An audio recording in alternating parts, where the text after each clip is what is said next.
What's up everyone, Personality here, bringing you news from the wider gaming community, because today I want to talk about the incoming Switch 2, or this guy's, little brother or sister that's on their way with all the rumors that's going on.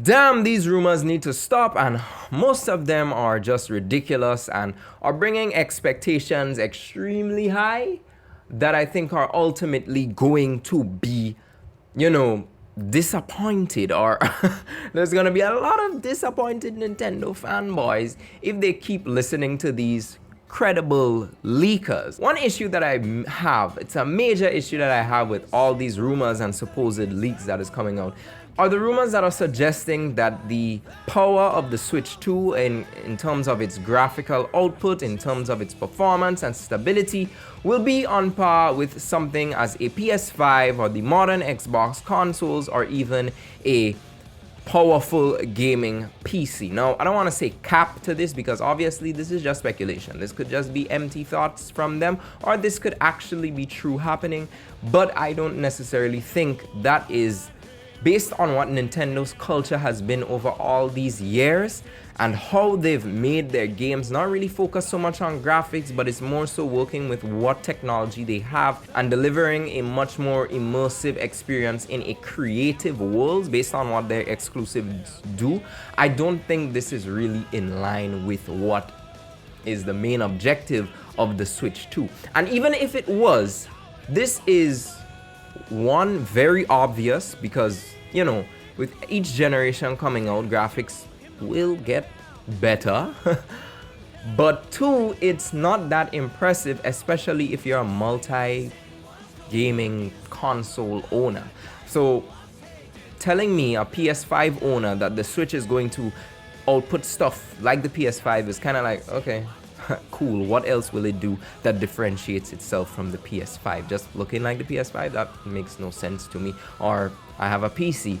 Is it gonna run these games better, or is it just gonna make it look like that through whatever method or Nintendo magic they're going to be working on these consoles?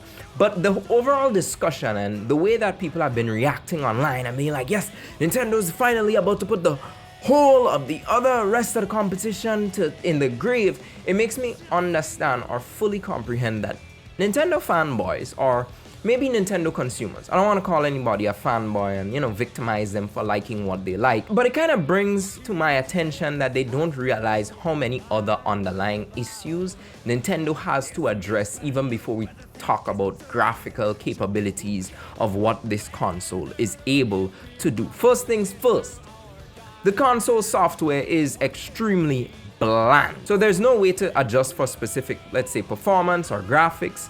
There's no real customization on your Switch beyond black and white. In fact, coming from the 3DS era, which had, like you'd go into the eShop, there would be themes playing, or you would actually, before you load up your game, you'd hear music of the game, you'd see a customized graphic on top. This design is very boring. I'm not gonna lie for you guys, this ain't it. It just really isn't it. It's very boring, it's very dull. The Nintendo Switch as a console isn't all that impressive. I mean, it's impressive for what it does with games, but when we look at it from a perspective of it being a console and what the console has to offer in terms of interaction and everything like that, it's pretty bland, pretty boring. What I come across often is the fact that many people have complained about the same thing I mentioned, themes. You could only turn it to black or white and everything like that. There really is no custom feel with your Nintendo Switch, and I think that was something that's also missing as a great feature from the PS5, the ability to change the themes and backgrounds and overall customize how you want your layout to look. Them taking that away is not a good thing. So if that is something that comes back with the Nintendo Switch 2 or the Switch Pro or whatever they want to call this model, then you'd see me head over heels for this console, because then it would definitely check off the things that I think Nintendo needs to improve on. I don't think Nintendo is so in the game to focus and study so much about graphics to be like, guys, we're just putting it all into the graphics with the same boring, lazy interface that you got before. Now, On top of that, the eShop is horrendous. Now, I have a funny joke that the reason why Nintendo gets so much physical sales is because this thing right here, the eShop, is horrible to navigate. It is laggy. It is just sometimes not even as responsive as you would think it could be. You have a case where you would go to try and play game trailers and they buffer on you. They're lagging. The screenshots look bad. It's genuinely not a good eShop experience. From a consumer experience, Nintendo has a lot of work to do.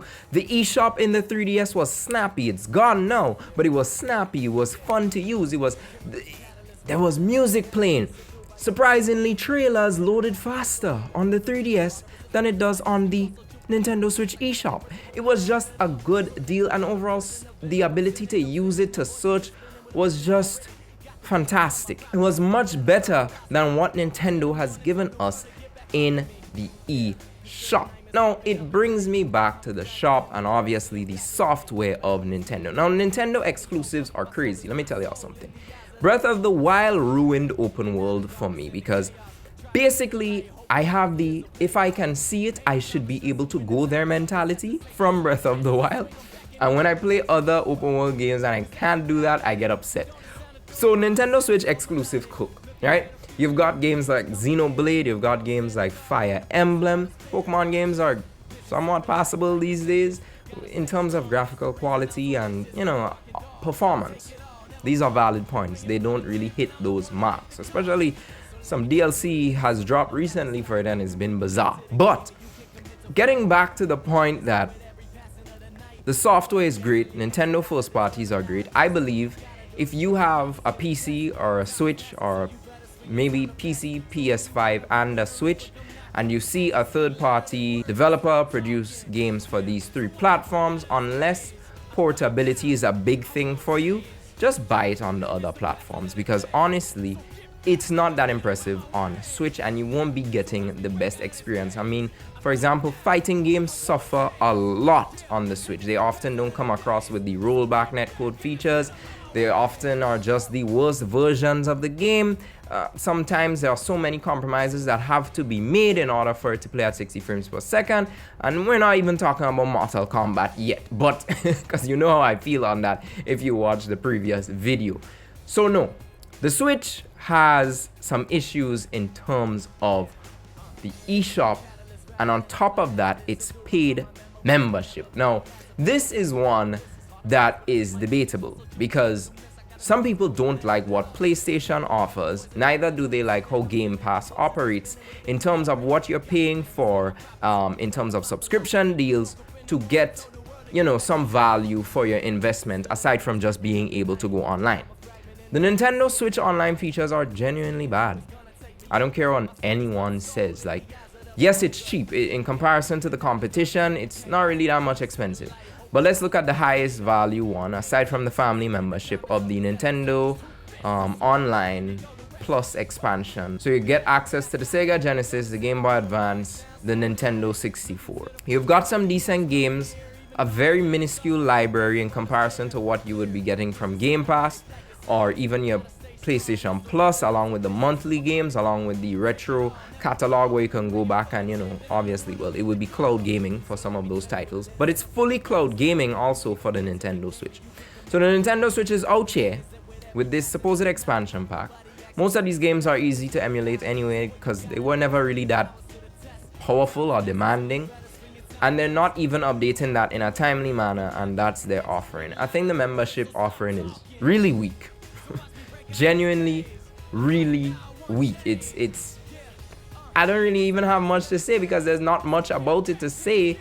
The games that are offering are cool, I guess, for retro gamers. If you've never played some of these titles, I guess you would be interested in checking them out, but they're not all that impressive, and honestly, it's a very mediocre membership package that needs to be addressed. So overall, the consumer experience is something that needs to be improved before we start talking about 1080p or 1440p, 60 frames per second, stability. That's what we need to improve first and foremost. Now, Even the support for like third-party apps or media apps.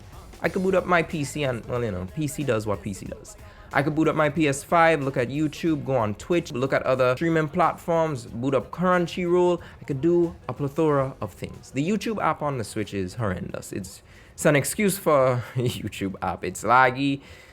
It just sometimes just doesn't outright work. Crunchyroll on the Switch is a disaster. Don't ever try that. And Twitch on the Switch somehow censors everything. And then it even comes back to the ease of access for the PlayStation Network to connect to various other social platforms, whether it be on Twitter, whether it be to YouTube. You could stream directly from your PS5 to the Switch. Unfortunately, Nintendo is not capable of doing that, but obviously this is asking a lot of what Nintendo servers have been capable of doing, which is not impressive either, because you have the case where, sure, they may have updated it for games such as Splatoon, and I think they were able to say that these server updates or the type of connection that they use can then be brought back to Smash. Playing Smash Online is a disaster. When I was playing Pokemon Sword and Shield, a matter of fact, and ensuring that I have the best connection, I'm talking wired in, I'm talking connected directly to my router. Somehow, I'm playing against a laggy person, disconnections happen, and then I get punished for the disconnection. It's very unfortunate and unfair that that is the state of Nintendo servers. That is the state of Nintendo's membership. I don't think they have much offering in comparison to the competition. You've got a plethora of games on both ends, right? Most of the Nintendo Switch exclusives that people love to talk about, except for Zelda or JRPGs, maybe they don't attract as much people. And this is the next thing that I have to take issue with. And I don't want to turn this into a Nintendo rant, but I just want to talk about why the rumors are so stupid, because they're not addressing the real issues. But, you know, for a fan base or for a collective understanding that Nintendo has this huge player base, and then there's this all mentality that, you know, JRPGs thrive and they live on the Nintendo Switch. Their exclusives don't do that much crazy numbers in terms of JRPG numbers. Like, I would expect the Xenoblade series to be much bigger than it is, because guess what? This is the home of JRPGs. Y'all love JRPGs so much. Not many people have played Xenoblade. It's fantastic games. Fantastic trilogy. I mean, if you want to count X in it somehow, but we don't have it on the Switch. But you would think that these games would have had some groundbreaking figures in terms of sales. That's just simply not the case. It's not that impressive. It's impressive. Yes, they pushed like 2 million units. Yes, they're probably capable of maybe touching more than 4 million, I believe, with Xenoblade. And then on top of that, you've got Fire Emblem, Three Houses even pushes to 4 mil. I just think it could be better considering the install base that we have. But the last gripe that I have with the Nintendo Switch, so maybe this is just more so what I wish I could see from the Nintendo Switch 2 Pro or whatever, is that the lack of social features needs to be addressed. My goodness, there is no way to connect with people on a Nintendo Switch. Yes, you can add friends. You randomly match with someone online and you somehow turn out to then go forth and be like, you know, I want to add you as a friend, or I don't like you, I block you, right? What's the next step? Now you've got options. You have to go and download a Nintendo Switch app on your phone, an external device, in order to connect with these users. That should not be the case. If it is a case where I can connect on my Xbox and chat with friends, same way I can do it on a PlayStation console, it's time for Nintendo to get to that level. So you see, what's happening is that Nintendo doesn't necessarily need this crazy powerful console, and that's what these rumors are suggesting, that it's just gonna be crazy, it's gonna be powerful, it's gonna be out of this world. But there are so much more consumer options and consumer problems that are not being addressed before we could talk about all these crazy graphical advancements, and the Switch is going to be launching with Final Fantasy VII Rebirth. Listen, if it does, guess what? I'll be buying it. I want it. I ain't gonna buy it for Final Fantasy VII, trust and believe. Like I already said, if third-party games come to the Switch but is also available on other consoles, unless portability is a big thing for you, buy it on the other consoles. It's really not worth it. I low-key kind of regret playing Persona 5 Royal on the Switch because of how like it looks sometimes, but it wasn't that much because I care about the portability. That's why I made that purchase there. But overall, I think these Switch rumors are just out of order, man. They're not really addressing the real issues, and if these are in fact true, then hey, all's good for Nintendo. But there's much more issues that even the fan base is not seeing, or even the bigger fan base who has that platform, who has the ability to speak on these issues, is not speaking about. And it's really concerning, because then it just has turned the Switch fan base into a hive mind that is low-key chasing graphics. They just don't want to admit that they've been chasing the overall graphical appeal that maybe other people have been chasing on other consoles. But guys, that's all I want to talk about today. The Nintendo Switch. Let me ask y'all, what's a big rumor from the Nintendo Switch 2 rumors, if you've been keeping up with it, that you hope is true? Or what would you actually like to see from the Switch 2? I mean, this is my wish list. I just want to see improved consumer interaction and overall actual social features, and a membership that makes sense subscribing to. But let me know what you think in the comment section below. I'll see you in the next video. But until then, stay gaming.